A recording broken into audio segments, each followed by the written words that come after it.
and catch them and break them in and send them up and down the country as they are needed for work. Kala Nag stood 10 fair feet at the shoulders, and his tusks had been cut off short at 5 feet,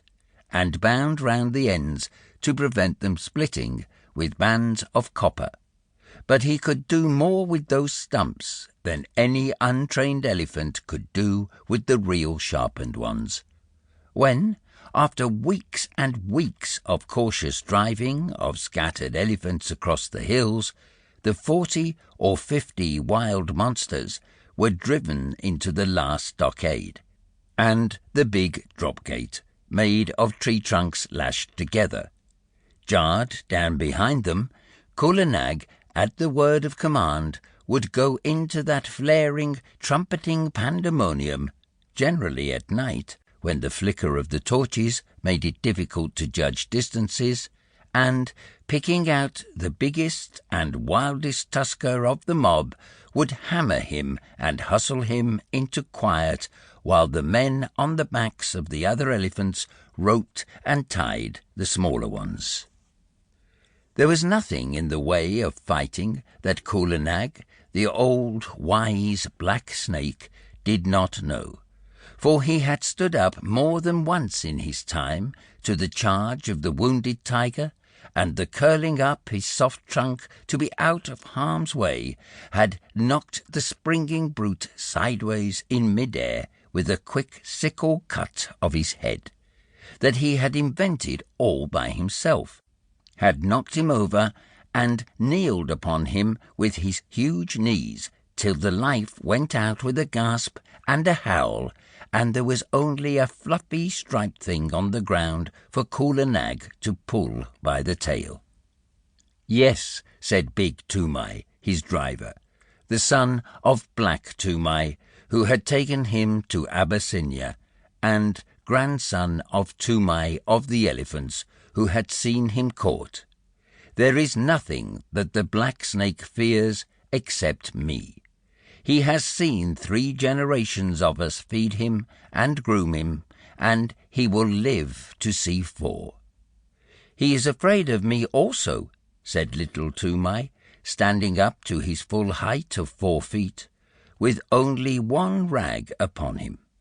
He was 10 years old, the eldest son of big Toomai, and, according to custom, he would take his father's place on Kala Nag's neck when he grew up,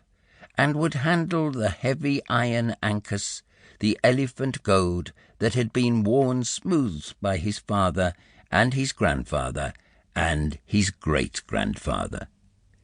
He knew what he was talking of, for he had been born under Kala Nag's shadow, had played with the end of his trunk before he could walk,